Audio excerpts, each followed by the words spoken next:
Okay, I really don't use TikTok, but I heard there's some gems on TikTok, some really good stuff and some really icky stuff. So let's go check it out. You're trying to think about what to make, what to say to look cool. You ever see the images where they're looking there all sexy as they can be with the little quote next to them, trying to look all smart and inspirational? or the one where, you know, they're going to the gym any damn way, even though they didn't want to either. You know, they didn't want to do it either, but they did it. You know, same old shit everybody's saying. And why is that? Well, because they're trying to think up the content. Folks, be the content.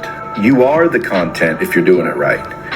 I had a cameraman named Sebastian. He's no longer with me. He was very organized. He was very meticulous. I'm very busy. I've got multiple companies making millions of dollars. He keeps coming in going, gotta make content. Hey, gotta make content. Every 5 minutes he'd come in, gotta make content, because I'd push it off and you know, because I'm doing it the old way. I'm trying to think. I gotta think what to say, you know, then I gotta say it in a way that I don't really, you know, and I'm thinking, was that funny or was that stupid, or, you know, people gonna like that? And I was worried about what everybody else thought, and blah, blah, blah, blah, blah. And I'm like, wait a minute. And one day I was really busy and he kept poking his head in.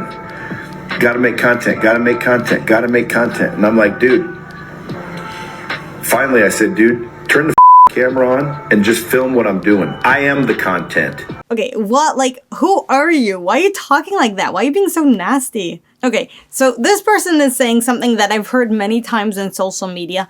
Don't try to come up with content. You are the content. Just turn on the camera and speak to the camera and everything will be fine and you will build a multi-million-dollar business, right?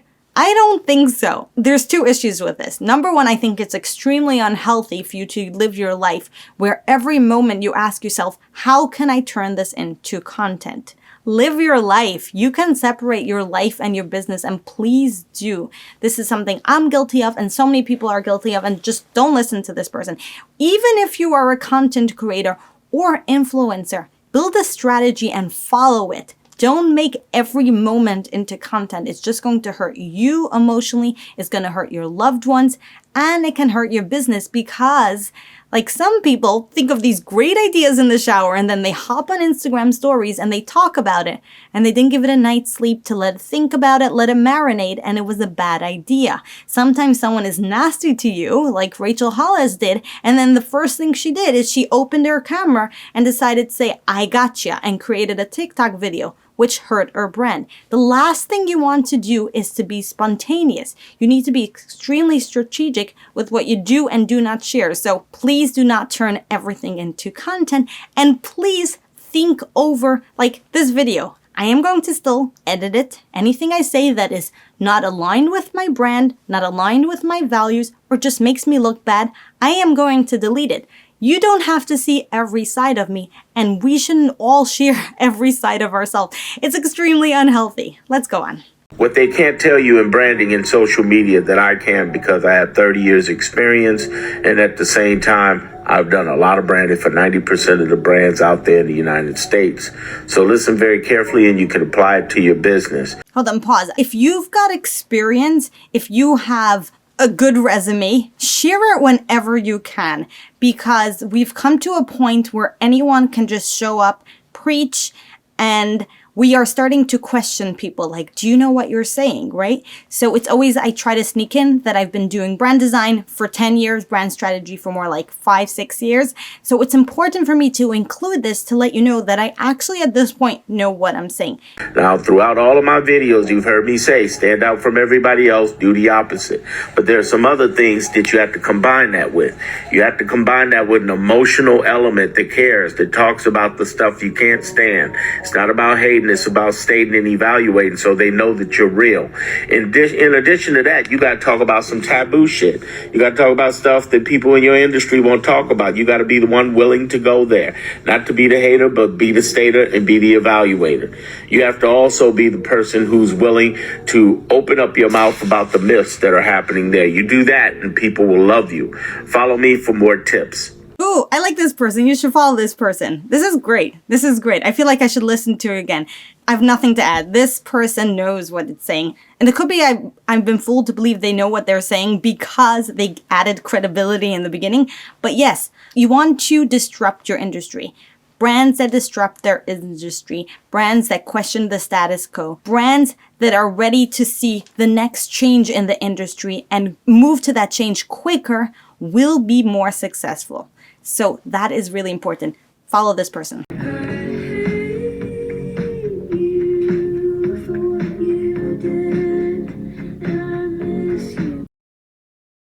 This hurts. I can relate to this so much. I will be honest with you. One of the reasons why I started a YouTube account is because I am at a point in my life where I feel like I don't know who I am. I feel like I knew the person I was for the past few years, and then the pandemic came along and made me question everything.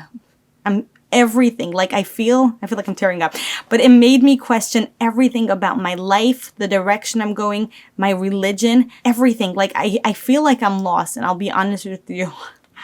I am lost. And one of the reasons I chose to show up is the only thing I can think of doing now is to just talk about things that I definitely know about.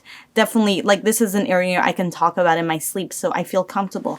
But deep inside, I'm a hot mess. The pandemic made us all question ourselves, and we're all walking away from this point questioning why we've chosen the actions we've chosen throughout our life, who we want to become, and reminding us that life is short and we need to grab the moment. And it's totally okay if you just don't know where you are or what you're doing right now. It's totally okay to just look at the business side. Like if it's totally okay if all you want to do is just to show up and talk about the things you are comfortable talking about. You don't have to be motivational and inspirational. You can just show up and talk about the things that are easy for you to talk about until you figure yourself out.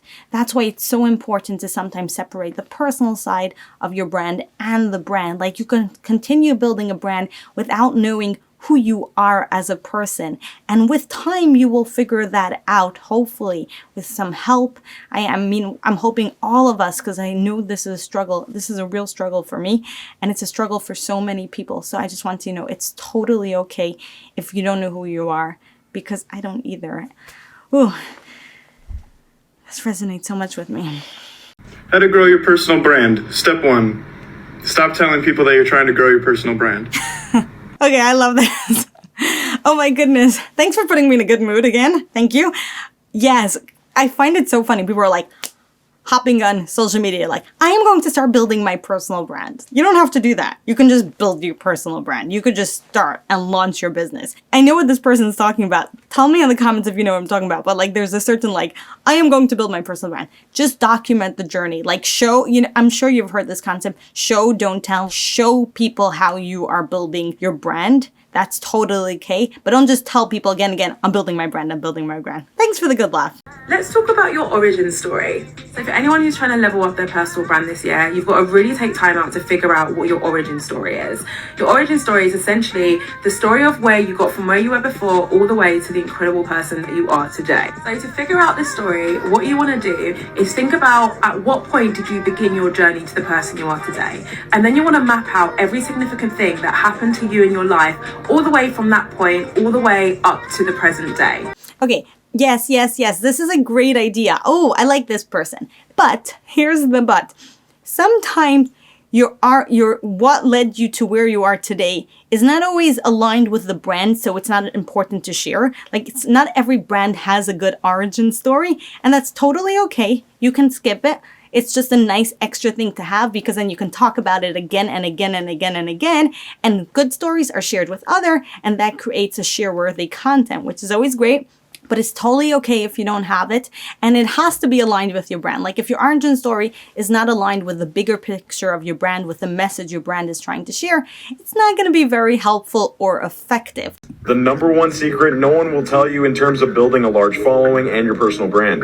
And that is you need to be polarizing. You need to convey your unique viewpoints and opinions on things, regardless of other people's opinions, because there's always going to be people that hate you and love you. But there won't be until you start being your true, authentic self. I mean, look at Gary Vee, David Goggins, Grant Cardone. All of these guys are polarizing. There are a ton of people that don't like him, but there's a shitload that do. So be relatable, polarizing, and your true, authentic self. Okay, yes, this is great. This is great. You do want to be polarizing, but you also remember you don't want to be a bad, nasty person. I was on Instagram the other day and someone was talking about this, but they used Donald Trump as their cover image. And I was like, that's not the direction you want to go. Like, you don't want to be Donald Trump, as in building a brand that way. Often he's used as an example, and I'm like, really? Do you really want to talk about that? He got attention by being a nasty person. Now, some people like nasty people. Some people see themselves as nasty people, but that's not how you should be building your brand. What you want to do is question the status quo. Notice how your industry is changing and speak about it. You see something unethical about your industry, speak about it. Talk about the things that are important to you that other people aren't talking about. But remember, be kind. Don't be harsh. Don't use bad words just because it's cool. Don't do anything to get attention. Don't do a challenge just to be polarizing. Don't do anything that will hurt you in the long run. Like, be a kind, good person and build a brand through that. Friend Lindsay, and if you want to build a brand now or in the future, I'm going to share 5 truths about building a brand. Number 1, you have to have a clear vision of what you want people to come to your brand for. For instance, Nike became a huge brand because of athletic sneakers. They weren't making dresses and coffee makers as well. You have to do it for you. You can't start a brand because you think it's cool or everyone's doing it. You have to do it because you feel an inner calling. That is what will keep you sticking to your goal and building that brand. Okay, I want to say something about money here. Money can motivate you in the beginning, and that can be totally okay. Your motivation can be, I want to be able to pay the bills. I want to finish paying up my credit card debt. That is totally, totally fine. But you have to remember, there will come a time that money won't be a big factor. And then what will make you get up in the morning if money is no longer the things that keeps you going? But you should ask yourself, besides for money, let's say I've got there. What else will motivate you? Because you've got to have a motivation. I can say for myself, I closed one of my businesses because my motivation was money. My motivation was I wanted that product. My motivation wasn't the market or the problem I am trying to solve. And then one of the reasons I closed it is because I had no motivation. I had no why. There was nothing to keep me going. So this is just something to think about. It takes some money. Not always a lot of money, but you have to be willing to invest in your brand. So you may have to sacrifice a few things personally to get your brand off the ground. Okay. Can we please talk about this? Okay, how many times have you heard you do not need money? All you need is a phone to show up on social media. Now, this is the case for 10%, but the 90%, you do need money to invest in your business. There are things, let's say just a silly thing. Let's say you want to launch a website. It costs money to buy the domain, to find a hosting site, to design the website.